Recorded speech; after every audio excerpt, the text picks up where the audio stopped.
स्वाधीनता मिली, जवाहरलाल नेहरू देश के पहले प्रधानमंत्री बने, बाद में इंदिरा गांधी जी प्रधानमंत्री बनी, उनके बाद राजीव गांधी जी बने, फिर सोनिया जी और राजीव जी के नेतृत्व में, राहुल जी के नेतृत्व में मनमोहन सिंह जी बने। हमारे 75 साल हमारे स्वाधीनता को हुए हैं। 60 साल कांग्रेस पार्टी को सरकार चलाने का मौका भारत की जनता ने दिया। जब बैलजोड़ी थी तब बैलजोड़ी पर ठप्पे मारे, जब गाय बछड़ा था तो गाय बछड़े पर ठप्पे मारे, फिर पंजा आया, पंजा को वोट दिया। कभी 20 कलमी, कभी 40 कलमी, कभी 5 कलमी कार्यक्रमों की घोषणा होती रही। गरीबी हटाओ का नारा हुआ, पर गरीबों की गरीबी दूर नहीं हुई। बहनों और भाइयों, देश के विकास के लिए हमारे यहां 2 क्षेत्र बहुत महत्वपूर्ण है। एक उद्योग क्षेत्र है और दूसरे हमारी खेती है, कृषि क्षेत्र है। अगर उद्योग क्षेत्र को अगर बढ़ावा देना है तो हमारे लिए यह आवश्यक होता है कि water, power, transport and communication, पानी चाहिए, बिजली चाहिए, कम्युनिकेशन की साधन चाहिए और रोड चाहिए। उसके बिना कोई उद्योग नहीं आता और उद्योग आए बिना कोई रोजगार नहीं मिलता। दूसरा क्षेत्र हमारे कृषि का क्षेत्र है। मैं भी किसान हूं। मेरे क्षेत्र में 3 चीनी मिलें चलाता हूं, पर आज कृषि क्षेत्र की भी स्थिति में 60 साल कांग्रेस पार्टी को मिले पर कोई बहुत ज्यादा फर्क नहीं आया। आज देश में 1947 में 90% आबादी गांव में रहती थी, पर आज की स्थिति ऐसी है कि केवल 60% आबादी गांव में रहती है। ये 30% लोग अपने गांव को, अपने घर को छोड़कर मुंबई, दिल्ली, बेंगलोर, चेन्नई, कलकत्ता, चंडीगढ़ अपना गांव छोड़कर शहर में चले गए। खुशी से गए? खुशी से नहीं गए, मजबूरी से गए। गांव में अच्छे रोड नहीं थे, गांव में पीने के लिए पानी नहीं मिल रहा था, किसानों को उनके फसल का सही दाम नहीं मिल रहा था, बेरोजगार युवाओं के हाथों को काम नहीं था। गरीबी, भूखमरी और महंगाई के मार के कारण रोजगार को ढूंढने के लिए लोग शहरों में गए। यह कांग्रेस पार्टी के गलत नीतियों का परिणाम था और इसीलिए हमारी सरकार ने यह निर्णय किया कि देश का विकास अगर करना है तो उद्योगों को बढ़ाना होगा और उद्योग अगर बढ़ाने होंगे तो उसके लिए पानी, बिजली, रोड, कम्युनिकेशन के साधनों का निर्माण करना होगा। हिमाचल प्रदेश की हालत तो बहुत ही खराब थी, रोड ही नहीं थे। वैसे आपका क्षेत्र तो प्लेन है, पर बाकी पहाड़ी क्षेत्र में रोड बनाना बहुत कठिन है। आजू बाजू में लोगों के घर है, प्रॉपर्टी एक्वायर करनी पड़ती है, जिसका अनुभव मैं 10 साल से ले रहा हूं, कितनी कठिनाइयां होती है। पर मैंने रोड बनाने के लिए नई योजनाएं बनाई। जैसे हमने राष्ट्रीय महामार्ग की योजना बनाई, तो मुझे याद आता है कि 95-2000 में मैं महाराष्ट्र में, मुंबई में मंत्री था। मुंबई में मैंने 55 उड्डान पुल बनाए और आप जो टीवी पर देखते हैं समुद्र में वर्ली बांद्रा सी लिंक प्रोजेक्ट, वो भी बनाने का सौभाग्य मुझे मिला। मुंबई पुणे एक्सप्रेस हाईवे बनाने का मौका मिला। तब अटल बिहारी वाजपेयी जी ने मुझे दिल्ली बुलाया और दिल्ली बुलाकर मुझे उन्होंने आदेश दिया कि आपने शहर में तो काम किया है, पर आप गांव को जोड़ने वाली योजना आप तैयार करो। मेरे अध्यक्षता में एक कमेटी तैयार की गई। 3 महीने मैंने उस कमेटी में काम किया और अटल बिहारी वाजपेयी जब प्रधानमंत्री थे उनको रिपोर्ट मैंने सौंपा। 15 दिन के अंदर उसकी घोषणा हुई और उस योजना का नाम था प्रधानमंत्री ग्राम सड़क योजना। देश के इतिहास में पहली बार गांवों को मजबूत सड़कों से जोड़ने का काम हिंदुस्तान के इतिहास में किसी व्यक्ति ने किया है तो उसका नाम अटल बिहारी वाजपेयी है। यह मैं गौरव के साथ कह सकता हूं। 6.5 लाख गांवों में से 4.5 लाख गांवों में मजबूत रास्ते बने। बहनों और भाइयों, हिमाचल प्रदेश में सबसे इंपॉर्टेंट क्षेत्र क्या है? सबसे इंपॉर्टेंट है पर्यटन। हिमाचल प्रदेश के लोगों का रोजगार जो मिलता है वो पर्यटन करने के लिए जो लोग आते हैं उनके कारण मिलता है। यहां रेलवे आ नहीं सकती, पहाड़ थे, और इसलिए स्वाभाविक रूप से रोड के ऊपर सब लोग डिपेंड होते थे। पहली बार हमने हिमाचल प्रदेश में अनेक रोड बनाए जिसका उल्लेख मैं करूंगा नहीं। 900 करोड़ का अभी जो लठियानी मंदली पुल की बात हुई, ये एक ही पुल 900 करोड़ का है जो भारत सरकार की ओर से मंजूर हुआ है, और ये चुनाव समाप्त होने के बाद उसका काम शुरू हो जाएगा, ये भी विश्वास मैं आपको देता हूं। एक एक रोड, एक एक ब्रिज बनने से 2-2, 3-3 घंटे का फर्क पड़ता है, और इसलिए बहनों और भाइयों बड़े प्रमाण पर टूरिस्ट आ रहे हैं। हम एक ऐसे नए नए रोड बना रहे, हिमाचल प्रदेश में टनल बना रहे, 20,000 करोड़ की टनल बना रहे हैं। आपको पता होगा कि मनाली से रोहतांग पास जाने के लिए 3.5 घंटे लगते थे। अभी अटल टनल बनी है, हम केवल 8 मिनट में चले जाते हैं। वहां से निकलने के बाद लद्दाख लेह तक हम 8 टनल बना रहे हैं। लद्दाख लेह के बाद आगे हमने झोजिला टनल, जो आशिया की सबसे बड़ी टनल है, जिसकी कीमत 12,000 करोड़ रुपए थी, वो केवल हमने 5,500 करोड़ में उसका काम दिया, पैसा बचाया। वो भी टनल का काम अब पूरा होते हुए आया है। उस टनल से बाहर निकलने के बाद झेड़मोर टनल है। झेड़मोर टनल से बाहर निकलने के बाद आप श्रीनगर पहुंचेंगे। श्रीनगर से जम्मू के बीच में रास्ता अच्छा बन गया है, हमने 8 टनल बनाई है। और कटरा के नजदीक से दिल्ली कटरा एक्सप्रेस हाईवे को आप जुड़ जाएंगे तो कटरा से 6 घंटे में अमृतसर से दिल्ली तक आप पहुंच जाएंगे। दिल्ली आने के बाद दिल्ली से मुंबई 1 लाख करोड़ रुपए का हाईवे लगभग पूरा होते हुए आया है, जो दिल्ली से मुंबई केवल 12 घंटे में सफर पूरी करेगा। और वहीं से सूरत तक आप आएंगे तो सूरत में हमने नया ग्रीन हाईवे बनाया है। सूरत से नासिक, नासिक से अहमदनगर, अहमदनगर से सोलापुर, सोलापुर से करनूल, और करनूल से हैदराबाद, चेन्नई, बेंगलोर, कन्याकुमारी, कोचीन, त्रिवेंद्रम, पूरे साउथ इंडिया को जोड़ दिया है। कश्मीर से कन्याकुमारी तक, मनाली से लेकर कन्याकुमारी तक पूरा हाईवे बन गया है। थोड़े थोड़े काम केवल बाकी है। आज सही बार कश्मीर से कन्याकुमारी एक्सिस कंट्रोल रोड से आप जा सकते हैं। यही हमारी सरकार की उपलब्धि है।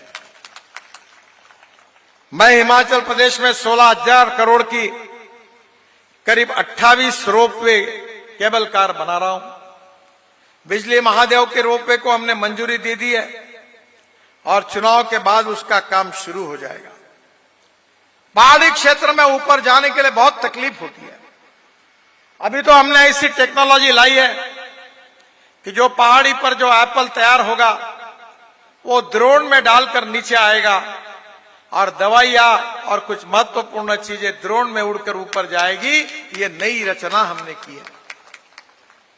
बहनों और भाइयों, मुझे विश्वास है कि हिमाचल प्रदेश में विशेष रूप से मैं वाटर रिसोर्सेस मंत्री था। लखवाड़ बहुउद्देशीय परियोजना 6,000 करोड़ की, रेणुकाजी बांध परियोजना 4,600 करोड़ की, किसाऊ बांध परियोजना 11,600 करोड़ की, ये 3 परियोजना को हमने मंजूरी दी। और मुझे खुशी है कि इन योजनाओं के कारण हिमाचल प्रदेश को 370 मेगावाट बिजली मिलेगी, जिससे हिमाचल की सरकार का इनकम बढ़ेगा और करीब हिमाचल को 7,000 करोड़ लीटर पानी सिंचाई और पीने के लिए मिलेगा। बहनों और भाइयों, रोपवे, केबल कार, अच्छे रोड, पानी की व्यवस्था, बिजली, 5 स्टार होटल बन रहे हैं, रिसोर्ट बन रहे हैं। पूरे विश्व से, दुनिया से टूरिस्ट हिमाचल प्रदेश में आ रहे हैं और टूरिज्म में जो इन्वेस्टमेंट होती है उससे 49% इन्वेस्टमेंट से रोजगार निर्माण होता है। हमारे युवाओं को रोजगार मिलेगा, लड़कियों को रोजगार मिलेगा तो गरीबी दूर होगी। गरीबी दूर होगी तो समृद्ध संपन्न बनेंगे। हम हिमाचल प्रदेश को समृद्ध संपन्न बनाना चाहते हैं। गांव, गरीब, मजदूर, किसान का कल्याण करना चाहते हैं। हिमाचल प्रदेश को अच्छे रोड देना चाहते हैं। हिमाचल प्रदेश के लोगों का इनकम बढ़े, टूरिज्म बढ़े, युवाओं को रोजगार मिले और टूरिज्म में हिमाचल प्रदेश देश का एक प्रमुख राज्य बने, ये हमारी कोशिश है। ये पानी, बिजली, रोड के बिना संभव नहीं है और इसलिए इस प्रकार की डेवलपमेंट के बारे में मैं कहना चाहता हूं कि कांग्रेस पार्टी ने जो 60 साल में नहीं किया है, वो केवल 10 साल में हमारी सरकार ने करके दिखाया। मैं आपको बताना चाहता हूं कि आजकल बड़े बड़े परिवारों में जब मुंबई और दिल्ली में शादी होती है तो जो एप्पल फ्रूट्स रखे हुए रहते हैं वो विदेशों से आते हैं। हमारे कृषि विभाग ने नई नर्सरी खोली है, सीड और प्लांट में संशोधन करके नए नए क्वालिटी ला रहे हैं ताकि हमारा एप्पल विश्व में एक्सपोर्ट हो, हमारे किसानों को अच्छे भाव मिले, एग्रीकल्चर प्रोसेसिंग इंडस्ट्री शुरू हो जाए। मैं जब एमएसएमई का मंत्री था तो हिमाचल में मशरूम तैयार करने का काम जोरों में हुआ, अनेक लोगों को रोजगार मिला। यहाँ के परिस्थिति का अध्ययन करते हुए मशरूम से यहाँ एक्सपोर्ट शुरू हो गया। मुझे विश्वास है कि हिमाचल प्रदेश में अच्छे अच्छे एजुकेशनल इंस्टीट्यूशंस हैं। पढ़ाई के लिए लड़के हमारे देश के बाहर से, दुनिया के कोने कोने से आते हैं। शैक्षणिक क्षेत्र हो, सामाजिक क्षेत्र हो, कृषि क्षेत्र हो, सेवा का क्षेत्र हो, हर क्षेत्र में विकास कैसे हो, यही हमारी सबसे बड़ा उद्देश्य होता है। हमारे पंडित दीनदयाल उपाध्याय जी ने अपने सामाजिक आर्थिक चिंतन को अंत्योदय के रूप में बताया है कि समाज के जो शोषित है, पीड़ित है, दलित है, जिनके पास रहने के लिए मकान नहीं है, खाने के लिए रोटी नहीं है, शरीर पर कपड़ा नहीं है, उस दरिद्र नारायण को भगवान मानकर हम उसकी निरंतर सेवा करते रहेंगे। और जिस दिन इस गरीब व्यक्ति को रोटी, कपड़ा और मकान मिलेगा, उसी दिन हमारा कार्य पूरा होगा, ऐसा हम समझेंगे।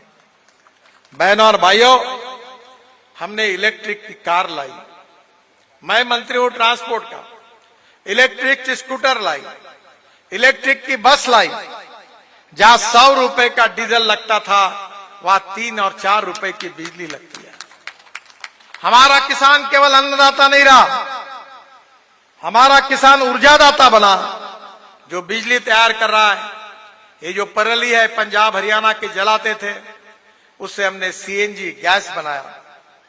हमारा किसान अन्नदाता से ऊर्जादाता बना, ऊर्जादाता से पेट्रोल डीजल का हम 16 लाख करोड़ का इंपोर्ट करते हैं। अब हमारे देश में हमारा किसान देश के लिए लगने वाला फ्यूल तैयार करेगा। मेरे पास दिल्ली में गाड़ी है जो कि किसानों के चावल से, मक्के से बने हुए इथेनॉल पर चलती है, जिससे किसानों को भाव मिल रहा है। बहनों और भाइयों, किसान ईंधन बना रहा है। 10 साल के बाद यह स्थिति आएगी कि हमारा फॉसिल फ्यूल का, पेट्रोल डीजल का इंपोर्ट बंद होगा और हमारा किसान देश के लिए पेट्रोल डीजल का पर्याय इथेनॉल तैयार करके देगा। गांव समृद्ध संपन्न होंगे, युवाओं को रोजगार मिलेगा। मेरे पास हाइड्रोजन पे चलने वाली गाड़ी है, पानी से हाइड्रोजन निकलता है और वो गाड़ी अब हम ला रहे हैं और किसान हमारा हाइड्रोजन तैयार करेगा। पेट्रोल डीजल के बजाय हाइड्रोजन पर हमारी मशीनरी चलेगी। हमारा किसान अन्नदाता से ऊर्जा दाता, ऊर्जा दाता से ईंधन दाता और ईंधन दाता से अब हाइड्रोजन दाता बनेगा। और इतना ही नहीं तो परली से बिटुमिन भी बनाया। अगर आप पानीपत में जाओगे तो इंडियन ऑयल ने मेरे आग्रह पर एक बड़ा प्लांट लगाया है।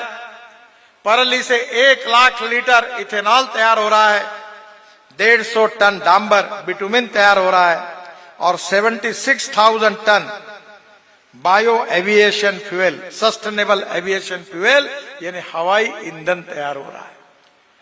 अब किसानों ने तैयार किए हुए ईंधन पर हवाई जहाज चलने वाले हैं, वो दिन अब दूर नहीं है। आप कहेंगे कि गडकरी जी हमको सपने दिखा रहे हैं। मैं सपने दिखाने वाला नेता नहीं हूं, जो बात करता हूं वो डंके की चोट पर पूरी करके दिखाता हूं। मैं जो घोषणा करता हूं, ये कोई पत्रकार भाई मुझे सवाल नहीं पूछ सकते। जो मैंने कहा वो हुआ ही है, वो होता ही है, यही विश्वास मैं आपको देता हूं। हमें इस देश की तकदीर को बदलना है, ये देश के भविष्य को बदलना है, हमारी मातृभूमि को, हमारे हिंदुस्तान को दुनिया का विश्व गुरु बनाना है, $5 ट्रिलियन की इकोनॉमी बनानी है, तीसरी दुनिया की सबसे बड़ी अर्थव्यवस्था बनानी है। और ये बनाने के लिए ईमानदारी से सही नीतियों के साथ काम करने वाली सरकार चाहिए। अगर आप मोदी जी के नेतृत्व में फिर से एक बार हमारी सरकार लाओगे तो आपका ये सपना हम पूरा करके दिखाएंगे, इस विश्वास देने के लिए मैं आपके पास आया हूं। और इसीलिए मैं आपसे अनुरोध करने के लिए आया हूं कि मेरे सहयोगी अनुराग जी, जिनका यहां के विकास में बहुत बड़ा योगदान है, वो लोकसभा में खड़े हैं और विधानसभा में आपके लोकप्रिय देवेंद्र जी खड़े हैं। ये दोनों की कमल के फूल की बटन दबाइए, इनको विजयी बनाइए और हिंदुस्तान को भय, भूख, आतंक, भ्रष्टाचार से मुक्त करने के हमारे संकल्प को सहयोग करिए। गांव गरीब मजदूर किसान का कल्याण करिए। और इसीलिए आप देवेंद्र जी को भी आशीर्वाद दीजिए, अनुराग जी को भी आशीर्वाद दीजिए, भारतीय जनता पार्टी को जिताइए। यही आपसे हाथ जोड़कर प्रार्थना करता हूं। आप सबको बहुत बहुत धन्यवाद देता हूं कि इतने धूप में आप आए हो। आपको बहुत बहुत धन्यवाद, बहुत बहुत शुभकामनाएं। मेरे साथ जोर से कहिए, भारत माता की, भारत माता की, भारत माता की। नमस्कार, धन्यवाद। धन्यवाद आदरणीय नितिन गडकरी जी, आपका बहुत बहुत धन्यवाद।